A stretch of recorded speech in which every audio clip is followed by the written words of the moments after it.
Hi friends, welcome back to our channel. Upcoming review ఇంకా సూపర్గా ఉండబోతుంది. ఇప్పటి వరకు రెస్టారెంట్స్ వాళ్ళయే అని శివనారాయణ విర్రవీగుతున్నాడు. మరి కార్తీక్కి స్వప్న ఇచ్చిన సలహా మేరకు ఒక కొత్త రెస్టారెంట్కి ప్రారంభం చేయబోతున్నారా? మరి దీప, కార్తీక్లు ఎటువంటి నిర్ణయం తీసుకోబోతున్నారన్నది అప్కమింగ్ రివ్యూ. ఇంకా మన రివ్యూలోకి వెళ్ళిపోదాం.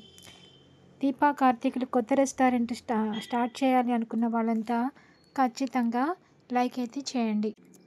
కార్తీక్ వచ్చి హాల్లో అలా తలవాల్చుకొని కూర్చుంటాడు, బాధపడుతూ ఉంటాడు. దీప కప్పు కాఫీతో అక్కడికి వస్తుంది. కార్తీక్ బాబు, కాఫీ తీసుకోండి. అదేంటి దీప, కాఫీ అడగలేదు కదా? అడగలేదు, కానీ మోయలేనంత భారాన్ని మోస్తున్నారు. ఆ భారం దింపుకోవడానికైనా ఈ కాఫీ తాగాలి కార్తీక్ బాబు అని చెప్పి అంటుంది. ఇంకా కార్తీక్ కూడా కాఫీ తీసుకుని, కాఫీని నువ్వు కూడా తాగుతానంటే నువ్వు కూడా మోస్తున్నావు కదా భారాన్ని, అందుకే నువ్వు కూడా తాగుతానంటే తాగుతానని చెప్పి అంటాడు. సరే అని చెప్పి షేర్ చేస్తాడు. ఇంకా చెరో కప్పులో తాగుతూ ఉంటారు. తాగుతూ ఉంటే దీప అంటుంది, జరిగిన విషయాన్ని మీ అమ్మగారు నన్ను అడిగారు బాబు, నేను చెప్పలేదు, మీరు చెప్తే బాగుంటుంది అని చెప్పి అనగానే ఈ లోపల కాంచన, అనసూయ ఇద్దరు అక్కడికి వచ్చేస్తారు. ఏరా, ఏం జరిగిందిరా? నువ్వేం చెప్పలేదేంటి? నాన్ననే ఫోన్ చేసి అడుగుదామనుకున్నాను, ఇంతలో నువ్వు కనిపించావు అనగానే మంచి పని చేసావమ్మా. నన్ను అడగక ముందు కనుక మీ నాన్నకు ఫోన్ చేస్తే ఎవరు నువ్వు అని చెప్పి అడిగేవారు, అప్పుడు నీకు అసలు విషయం అర్థమయ్యేది అని చెప్పేసి అంటాడు కార్తీక్. ఏరా, అసలు ఏం జరిగిందో చెప్పరా అని చెప్పేసి అంటుంది కాంచన. ఆయన అహంకారం అమ్మా, మనవరాలు అతను ఇద్దరు అహంకారం పోయి నన్ను ఆఫీస్లో నుంచి వెళ్ళగొట్టలేక అవమానించి నేనే నా చేతిలో నేనే రిజైన్ చేసి బయటకు వచ్చేలాగా చేశాడు ఆ పెద్ద ఆయన.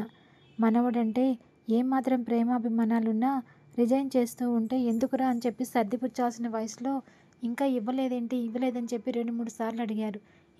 ఎందుకమ్మా ఆయనకు అంత అహంకారం అని చెప్పి అడుగుతాడు. నేను చేసిందేముంది? నేను వచ్చినప్పటి నుంచి ఆ రెస్టారెంటు లాభాలు నడిపించడానికే నేను కూడా వర్క్ చేశాను, కానీ ఏం లేదు. దీప, ఎందుకండి మీరు ఇప్పటికైనా మించిపోయింది లేదు.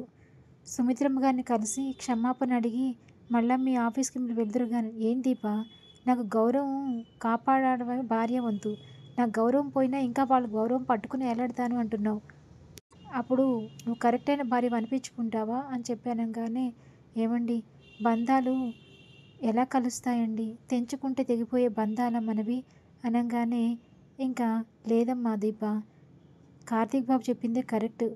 వాళ్ళు అంత ఇదిగా వద్దు పొమ్మని పొయ్యి పెడుతుంటే నువ్వెంత సొంత రక్త సంబంధానికి విలువివ్వనప్పుడు నువ్వు క్షమాపణ చెప్తే అంగీకరిస్తారని ఎలా అనుకుంటావు అని చెప్పి అనసూయ అంటుంది.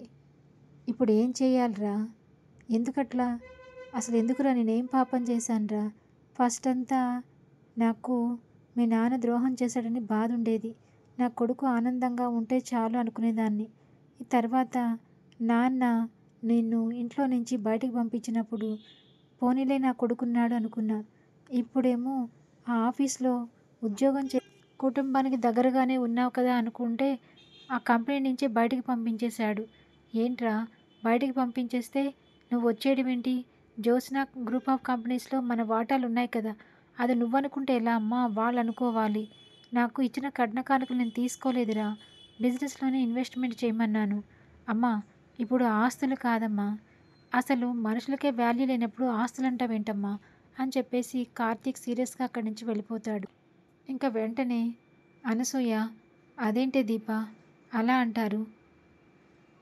వాళ్ళమ్మ చెప్పింది కరెక్టే కదా అత్తయ్య, మనుషుల కంటే ఆస్తులు ముఖ్యమా, ప్రేమించే మనుషులు ముఖ్యమా? నాకేం అర్థం కావట్లేదు. ఈ బంధాలు ఇలా ఉన్నాయి, వీటన్నిటికీ పరిష్కారం కాలమే చెప్తుంది అని దీప అక్కడి నుంచి వెళ్ళిపోతుంది. ఏంటమ్మా దీప అలా మాట్లాడుతుంది? డబ్బే కదా, ఆర్థిక సంబంధాలు, ఈ సంబంధాలు ఆ సంబంధాలు అంటున్నారు, కానీ దీప మాటే నా మాట నిజమే కదమ్మా. కార్తీక్ చెప్పినట్టు బంధాలకు మనుషులు, ప్రేమించే మనుషులు లేకపోతే ఎంత డబ్బున్నా ఏంటి ప్రయోజనం అని చెప్పేసి అడుగుతుంది. ఏంటో నా బాధ, నేను ఏం పాపం చేశాను, నా జీవితంలో సంతోషమే లేదు అని కుమిలి కుమిలి ఏడుస్తూ ఉంటుంది కాంచన. ఇంకా అనసూయ ఓదారుస్తూ ఉంటుంది. ఇంకా ఇది ఇలా ఉండగా సుమిత్ర, దశరథు మాట్లాడుకుంటూ ఉంటారు. ఏంటండి, నాకు కార్తీక్ ఆఫీస్ నుంచి వెళ్ళిపోవడం అస్సలు నచ్చలేదండి. చాలా బాధగా ఉంది. వాడు సీఈఓగా తీసేస్తేనే నేను చాలా బాధపడ్డా. అలాంటిది ఇప్పుడు ఆఫీస్ నుంచి పూర్తిగా పంపించేస్తే నాకు చాలా బాధగా ఉంది అనే లోపల అక్కడ శివనారాయణ వస్తాడు. ఏముందమ్మా, ఏంటి బాధ? జరగాల్సినవి జరుగుతూ ఉంటాయి. చూస్తూ ఊరుకోవడమే మనం. వాడు పెద్దవాడా, నేను పెద్దవాడినా? వాడు నా ముందే రిజైన్ చేసుకుని వెళ్ళిపోతూ ఉంటే నేను వాడిని పట్టుకుని బతిమలాడాలా? వాడు పుట్టక ముందు నేను కంపెనీ పెట్టలేదా? నేను లాభాలు తీసుకురాలేదా? అని చెప్పి మాట్లాడుతూ ఉంటే ఇంకా అక్కడికి పారిజాతం వస్తుంది. జ్యోత్స్న కూడా వస్తుంది. జ్యోత్స్న అంటుంది, అమ్మా, తాతదేం తప్పులేదు. బావే వెళ్ళిపోతాను అన్నాడు. మనల్ని అందరినీ వదిలేసి దీప కోసం వెళ్ళిపోతాను అన్నాడు. ఇంకా మేమే ఏం చేసి మాట్లాడుతాను? నోరు మూయవే. అలా కార్తీక్ వెళ్ళిపోతుంటే నీకేం బాధ అనిపించలేదా? చిన్నప్పుడంతా మీ దగ్గర ఒక దగ్గర ఉన్నవాళ్ళు కాదా? అలా ఏంటమ్మా, బావ మాట్లాడే మాటలను వింటే నీకు అర్థమవుతుంది అని చెప్పేసి అంటుంది. పారిజాతం అంటుంది, ఏం బాబు, కార్తీక్ లేకపోతే కంపెనీ నడపలేమా అని చెప్పి అనగానే దశరథ్ అంటాడు, లేదు పిన్ని, నడపలేము. వాడు చాలా జెన్యూన్, చాలా ఫెయిర్గా ఉంటాడు. వాడికి తెలిసిన ట్రిక్స్ ఎవరికీ తెలీదు. వాడి వల్లనే మన కంపెనీ లాభాలు రెండింతలు అయ్యాయి. వాడుంటే కంపెనీ ఎక్కడికో వెళ్తుంది. ఆపరా, ఆపు. ఏంట్రా నువ్వు గోల? కార్తీక్ ఒక్కడే తెలివైన వాడా? వాడు అందుకే అలా విర్రవీగిపోతున్నాడు. వాడు నన్ను ఎదిరించి వెళ్ళిపోతానంటే వాడిని ఉండమని బతిమలాడాలా? వెళ్ళనివ్వరా? నా మనవరాలుంది కదా, తనతో నేను బిజినెస్ చేయించుకుంటాను. నాన్న అనగానే నువ్వు ఇంకేం మాట్లాడుకురా. వాడు ఎక్కడికి వెళ్తాడు? వాడికి అవకాశమే లేదు. ఒక వారం రోజులు ఇంట్లో ఉంటాడు. బోర్ కొడుతుంది. ఈ తాతయ్య దగ్గరికే వచ్చి కాళ్ళు పట్టుకుని క్షమాపణ అడిగి ఉద్యోగం అడుగుతాడు. అప్పుడు ఇస్తానులే, మీరేం కంగారు పడకండి అనగానే ఇంక వెంటనే సుమిత్రకి చాలా బాధ అనిపిస్తుంది. మామయ్య గారు ఇలా మాట్లాడుతున్నారు, జ్యోత్స్న అలా మాట్లాడుతుంది. ఇప్పుడు నేనేం మాట్లాడినా ముందుకు వెళ్ళే పరిస్థితి ఏం కనిపించటం లేదు అని చెప్పేసి అనగానే ఇంకా పారిజాతం, అయినా ఆ కార్తీక్ మానేసి వెళ్ళిపోవడమే మంచిది. ఆ దీప తిక్క కుదురుతుంది.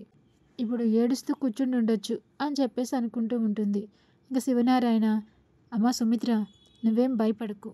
నీ కూతురు జ్యోత్స్న నేను బిజినెస్ని ముందుకు నడపగలం. ఆ ధైర్యం మాకుంది అని చెప్పేసి అంటాడు. ఇంకా ఇదిలా ఉండగా శ్రీధరు శ్రీధర్ దగ్గరికి కావేరి వచ్చి, ఏమండి, ఇప్పుడే జ్యోత్స్నతో మాట్లాడానండి. కార్తీక్ని ఆఫీస్ నుంచి తీసేసా. ఎంత మంచి వార్త చెప్పావు కావేరి. నాకు అర్జెంటుగా స్వీట్ తినాలని ఉంది. యాహూ యాహూ అని గంతులేస్తాడు చిన్నపిల్లాడిలాగా. ఇంకా వెంటనే మండిపోతూ ఉంటుంది కావేరికి. ఎంతైనా కార్తీక్ నా కూతురికి అన్నయ్య, తోడుగా నీడుగా ఉంటున్నాడు, అన్నీ చూసుకుంటున్నాడు. అలాంటి వాడు అన్నయ్యగా ఉండి వాడు బాగుంటే మా కుటుంబం బాగుంటుంది. ఈయనండి బుద్ధిమాలినట్టు మాట్లాడతాడు. ఉండండి, స్వీట్ కావాలా అని చెప్పి లోపలికి వెళ్ళి పచ్చిమిర్చి తీసుకొచ్చి కళ్ళు మూసుకోమని చెప్పి నోట్లో పెడుతుంది పచ్చిమిరపకాయలు. ఇంకా కొరికి తట్టుకోలేక, ఏంటే అసలు స్వీట్ తెమ్మంటే హార్ట్ తెచ్చావంటే, అవును మరి నాకు మండుతుంది, మీకు మండాలని అని చెప్పి అంటుంది. ఏంటి నీ బాధ? కార్తీక్నికి నువ్వు సహాయం చేయటం ఏంటి? వాడు ఎలా పోతే నీకెందుకు? తండ్రినే పట్టించుకొని వాడు అంతకంత అనుభవిస్తారు. నన్ను అందరూ కూడా ఎన్ని బాధలు పెట్టారు. వాళ్ళందరూ ఇప్పుడు రోడ్డు మీదకి వస్తున్నారు. నాకైతే హాయిగా ఉంది అనగానే ఇంకా నోరు మంచం తాడానికి వెళ్ళిపోతాడు. ఇంక వెంటనే కావేరి ఎలాగైనా సరే కార్తీక్కి అడిగినా అడగకపోయినా సహాయం చేయాలి అనుకుంటుంది. ఇంక ఇది ఇలా ఉండగా కాశీ, జ్యోత్స్న ఇంకా అక్కడ దీపా, కార్తీక్ కలవడానికి ఇక్కడికి వస్తారు. ఇంకా దీపా, కార్తీక్, కాంచన, అనసూయ అందరూ అక్కడే ఉంటారు. ఏంటన్నయ్య ఇలా జరిగింది? అసలు చాలా బాధేసింది. అసలు ఇలా చేస్తారని అనుకోలేదు అని చెప్పేసి అంటుంది. ఏం లేదమ్మా, జరగాలని పెట్టింది రాసి పెట్టింది జరిగిపోయింది. ఏది అందం కాదు. నిన్నటిది నిన్న అయిపోయింది. ఇవాళ నుంచి ఆరంభం మాత్రమే. అన్నయ్య, నీకు విషయం చెప్పాలనుకుంటున్నాను అన్నయ్య. అంటే మేము 2 రోజుల క్రితమే ఫుడ్ కోర్ట్ పెట్టాలి అని మాకు అనిపించింది హెల్ప్తో. కానీ ఇప్పుడు నీకే అవసరం, నువ్వే చేయాలి బిజినెస్ అని చెప్పేసి అంటుంది. ఏంటమ్మా? అవునన్నయ్య, ఇప్పుడు మీరు అర్జెంటుగా రెస్టారెంట్ స్టార్ట్ చేస్తే బాగుంటుంది. నీకు తెలివితేటలు తక్కువ, ఫండ్ తక్కువ, ఏం తక్కువ అన్నయ్య? నువ్వెందుకు వేరే వాళ్ళ దగ్గర జాబ్ చేయాలి? వాళ్ళు పద్దాక తీసేస్తామనాలి అనగానే దీప కూడా, అవునండి, ఖాళీగా కూర్చుని ఏం చేస్తారు, బిజినెస్ స్టార్ట్ చేయాలని చెప్పేసి సలహా ఇస్తుంది. మరి కార్తీక్ వేరే రెస్టారెంట్ ఓపెన్ చేస్తాడా అసలు ఏం జరిగిందనేది అప్కమింగ్ రివ్యూలో తెలుసుకుందాం. Thanks for watching.